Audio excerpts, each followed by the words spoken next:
Welcome to our channel. In this video, we're going to learn English through the story Don't Hate Your Life. It's a journey about overcoming struggles and finding happiness, all told in simple, easy to understand English. As you listen, you'll pick up new vocabulary, improve your listening skills, and learn how to express your feelings in English. So, sit back, relax, and enjoy the story while you practice your language skills.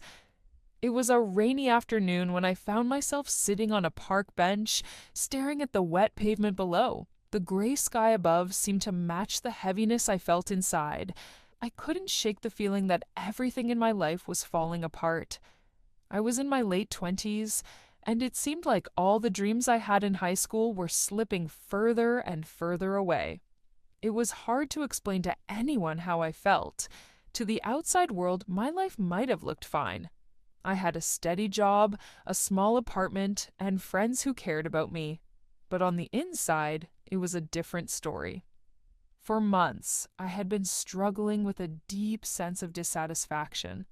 I would wake up in the morning, go through the motions of my day, and go to bed at night feeling like I hadn't truly lived. I had dreams of traveling the world, of starting a business, of doing something that truly mattered. But here I was, stuck in a routine, feeling like I was wasting my time. Every day felt the same, and the more I thought about it, the more frustrated I became. I started to wonder if maybe this was all my life was going to be. As I sat there, the rain fell softly around me, the sound of drops hitting the ground mixing with the quiet hum of the city. I wasn't sure what I was hoping for. Maybe for the rain to wash away all the doubts in my mind, or for a sign to tell me what I should do next. But nothing came. I looked around the park, seeing people walk by with umbrellas, talking to each other, laughing, or lost in their own thoughts. They seemed so normal, so content with their lives. Why couldn't I feel that way? I pulled my jacket tighter around myself, trying to keep warm, and stared at the wet grass in front of me. The world seemed so big, and I felt so small in it. There were moments when I felt like I didn't belong here, like I was just drifting through life, waiting for something to change. But what if nothing ever did change? What if this was it? What if I was stuck like this forever? I thought about my job. I had a decent position at a marketing company, working with a team of people I liked. But the work was repetitive. It didn't challenge me, and I had lost my passion for it. I had studied so hard in college, thinking I would be able to make a difference, but now I was just another person behind a desk, pushing papers and attending endless meetings that seemed to lead nowhere. I thought about my friends. They were good people, and I loved them, but I couldn't shake the feeling that we were all in the same boat, drifting aimlessly. We would talk about our dreams and what we wanted from life, but it always felt like a distant conversation. We never took action. We never did the things we said we would. Every time I tried to talk about my feelings of being stuck, it seemed like they didn't understand, or worse, they didn't really care. It was easier to laugh it off and talk about something else. I didn't know who to talk to about this. I didn't want to burden anyone with my feelings. I didn't want to be the person who always complained. But the loneliness inside me was growing. I felt disconnected from everything, like I was watching my life from the outside, unable to be part of it. I could hear the voices in my head telling me that I wasn't good enough, that I was wasting my potential, and that I would never achieve anything. In that moment, I felt overwhelmed. I stood up from the bench, wiped the rain from my face, and started walking aimlessly down the path. The cool air made me shiver, but I didn't care. I just needed to keep moving. I passed a small coffee shop, and something made me stop. Maybe it was the warmth inside or the smell of fresh coffee, but I stepped in without thinking. The cafe was cozy, with soft music playing in the background. The barista behind the counter smiled as I walked in, and I ordered a coffee. I sat by the window, watching the rain continue to fall outside. The peaceful atmosphere of the cafe was a small comfort, but even here I couldn't shake the feeling that something was missing. I took a deep breath, trying to calm my racing thoughts. As I sat there, I overheard a conversation at the table next to mine. A woman was talking to her friend about a new project she had started, something she was passionate about. She spoke with such excitement, her eyes lighting up as she described her plans. I listened quietly, feeling a pang of envy. Why couldn't I feel that same excitement? Why did everything seem so difficult for me? After a few minutes, the woman stood up to leave, and I noticed she had left a notebook on the table. I wasn't sure what possessed me, but I picked it up and looked inside. The notebook was filled with sketches and ideas, notes about her project. As I flipped through the pages, I felt a sudden spark of inspiration. This woman had a dream, and she was working toward it. She wasn't waiting for the perfect moment or for someone to tell her what to do. She was taking action, and that was something I hadn't been doing. I closed the notebook and sat there for a while, thinking about what I had just seen. I realized something important. I had been so focused on everything that was wrong in my life, on all the reasons I couldn't move forward, that I had forgotten to take action. I had been waiting for life to change for me, but maybe it was up to me to make the change myself. That was when it hit me. I couldn't keep hating my life. I couldn't keep blaming my circumstances, my job, or my friends for how I felt. If I wanted things to be different, I had to take control. It wasn't going to be easy, and it wasn't going to happen overnight. But I had to start somewhere. I had to stop waiting for the perfect moment and begin living my life in a way that made me happy. I left the cafe feeling lighter, as if a small weight had been lifted from my shoulders. I still didn't have all the answers, and I still didn't know where my life was headed, but I knew one thing for sure. I wasn't going to hate my life anymore. I was going to take small steps, make changes, and find the courage to pursue the things that made me feel alive. The rain had stopped, and the sun was beginning to peek through the clouds. I took a deep breath, feeling the fresh air fill my lungs. Maybe, just maybe, this was the first step towards something better. The next few days after my realization were a blur of new beginnings. I still didn't have everything figured out, but I felt something shifting inside me. For the first time in a long time, I felt a spark of hope.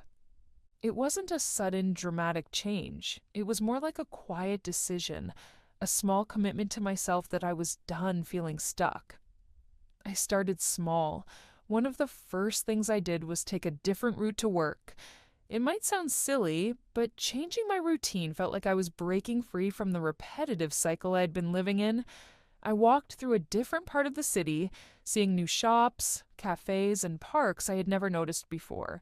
The city felt bigger, more full of possibilities. It was as if the world around me was saying, "You can change too." At work, I began to make small changes as well. I'd been feeling disconnected from my job for months, and I realized that part of the reason I felt so unhappy was because I had stopped caring. I used to love the creative aspects of marketing, coming up with new ideas and working with my team to bring them to life. But lately, it had all felt like a chore. I decided to make an effort to re-engage. I started volunteering for more projects, offering ideas in meetings, and even staying a little later to refine some of my work. It wasn't easy at first. I felt awkward, like I was trying too hard. But as time passed, I began to enjoy it again. I realized that the job itself wasn't the problem. It was how I was approaching it. Once I took the initiative and added my own spark back into the work, it became more exciting. It reminded me that no matter where we are in life, we always have the power to make small changes to make it better. But it wasn't just about work. I had promised myself that I wouldn't wait for life to change for me. I had to take action. So, I started looking at my dreams again, the ones I had put aside for so long. Traveling had always been at the top of my list. And I realized that I had been telling myself for years that it wasn't the right time. There was always an excuse: no money, no time, too many responsibilities. But after everything I'd been through, I knew that if I kept waiting for the perfect moment, it might never come. One evening, I sat down with my laptop and began planning a trip. It didn't have to be a huge journey to another continent. It could be something smaller, something that would still bring me the excitement I was craving. I looked up flights to a city I had always wanted to visit: Barcelona. I read about the food, the culture, the history, and then without thinking too much, I booked a flight. I wasn't rich and I didn't have an endless amount of vacation days, but I realized that I could make this work. I could start small, save money, and go on a trip that would bring me the joy I had been missing. For the first time in a long time, I felt excited about something again. But it wasn't just about travel or work. I began to think more about my relationships and the people I surrounded myself with. I had been spending a lot of time with friends who, while kind, didn't really push me to be the best version of myself. We would get together and talk about our problems, but we rarely discussed how to improve our lives or take action. It wasn't that I didn't love them, it was just that I knew I needed to be around people who encouraged me to grow, not stay stuck. So, I made the decision to have more meaningful conversations. I started reaching out to old friends who had always inspired me, people who seemed to have a drive and purpose that I admired.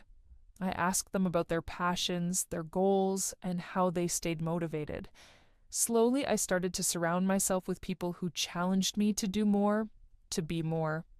It wasn't an overnight change, but each conversation left me feeling more connected to myself and the world around me.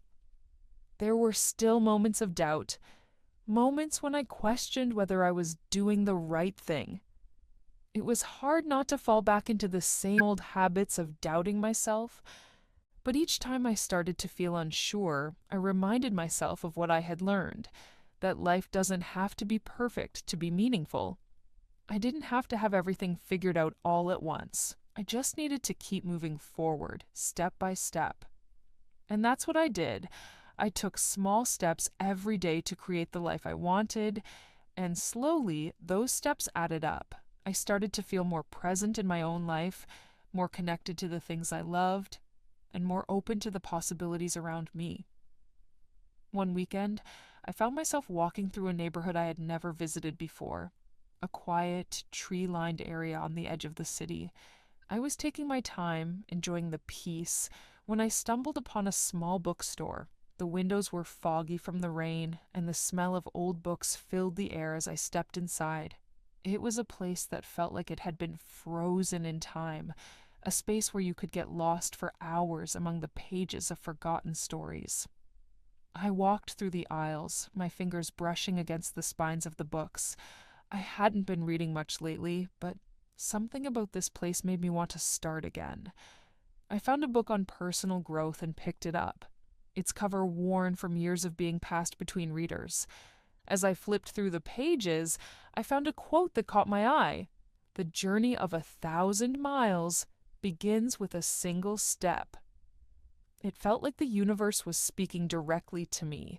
It was a reminder that every small change I had made in my life, no matter how insignificant it seemed, was a step in the right direction.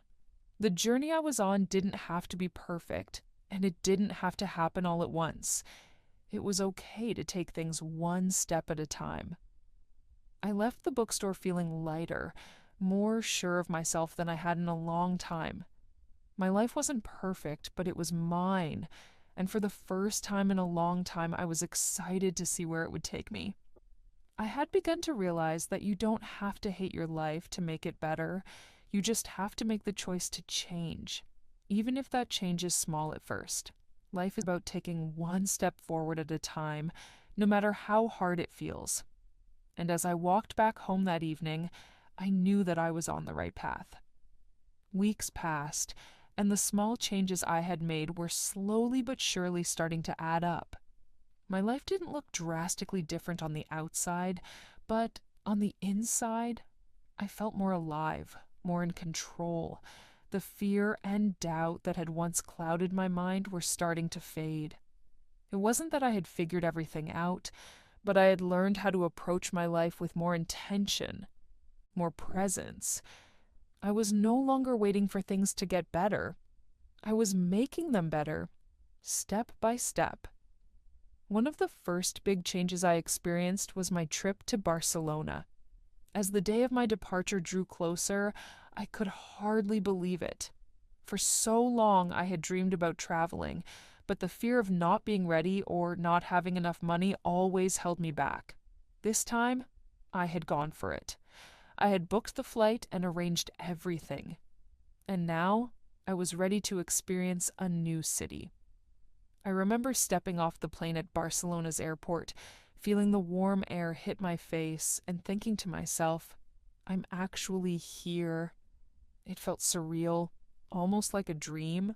The first day I spent exploring the city was overwhelming in the best way. The streets were filled with life. Colorful markets, street musicians, and the scent of fresh bread and spices in the air. The architecture was unlike anything I had ever seen. Beautiful old buildings standing side by side with modern designs. I walked through the narrow, winding streets, marveling at the beauty around me. It was the kind of place I had always wanted to visit, but I had never allowed myself to take the leap. During my time in Barcelona, I didn't just see the sights, I learned to let go. I stopped worrying about what might go wrong. I didn't feel the need to constantly check my phone or plan every second of my trip. Instead, I took things as they came. I sat in cafes and watched people walk by. I got lost in the city's neighborhoods, and I took time to reflect on the journey that had brought me here. Every moment felt like a gift, a chance to reconnect with the world and with myself. It wasn't always easy. There were moments when I felt lonely in a foreign city, or when I doubted whether I had made the right choice by leaving behind my everyday life. But as I sat by the sea, watching the sunset over the Mediterranean, I realized something important. I had done something I thought I could never do. I had stepped outside of my comfort zone and found joy in the unknown. Back home, things were also starting to shift. At work, I felt more engaged than I had in years. The projects I had taken on were exciting again, and I found myself collaborating more with my colleagues. The old feeling of monotony had lifted, and I began to understand that it wasn't the job itself that had made me unhappy. It was my mindset. By changing how I approached work, I had found new energy and purpose in what I did. I also started taking better care of myself. I'd always struggled with fitness, but I knew that if I wanted to keep feeling good, I had to prioritize my health. I signed up for a gym membership, and though it was difficult at first, I made a habit of going 3 times a week. At first, it felt like a challenge, but slowly I started to enjoy it. I felt stronger, both physically and mentally, and my confidence grew with each passing week. It was another reminder that small changes can lead to big results. But the biggest transformation was internal. I started to embrace my imperfections. I stopped trying to have everything figured out. I'd always placed so much pressure on myself to be perfect, to have everything planned, and to never make mistakes. But in Barcelona, and even after I returned home, I realized that life was not about perfection. It was about progress. It was about showing up, even on the days when I didn't feel like it. It was about trying, failing, and trying again. I also began to be kinder to myself. I let go of the guilt I used to carry, the guilt for not doing enough, for not living up to some imagined standard of success. I stopped comparing myself to others and accepted that everyone's journey was different. There was no timeline I needed to follow. I could move at my own pace and still make progress. One evening, a few months after I had made those first small changes, I met up with a close friend for dinner. We hadn't talked much in recent months, and I was excited to share my journey with her.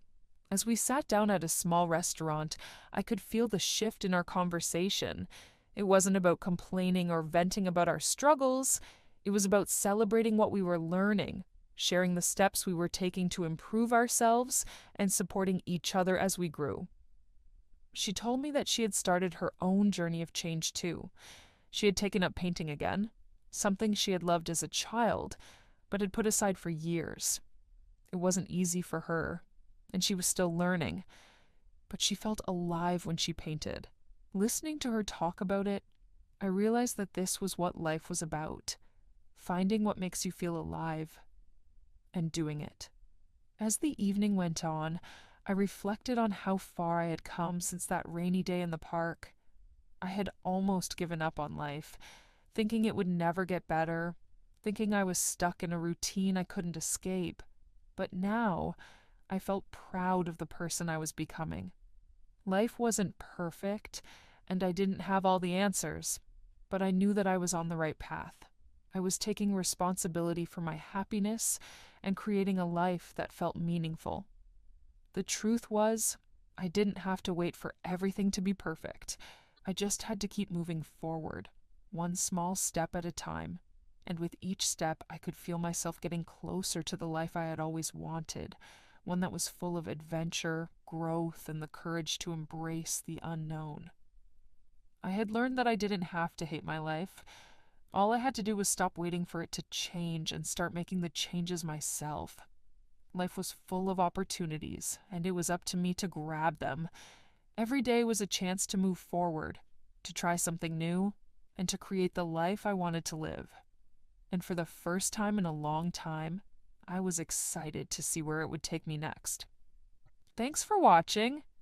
We hope you enjoyed the story and found it helpful for your English learning. Remember, every small step counts when it comes to improving your language skills. If you liked the video, don't forget to like, comment, and subscribe for more stories and English lessons. Keep practicing, stay motivated, and we'll see you in the next video. Take care.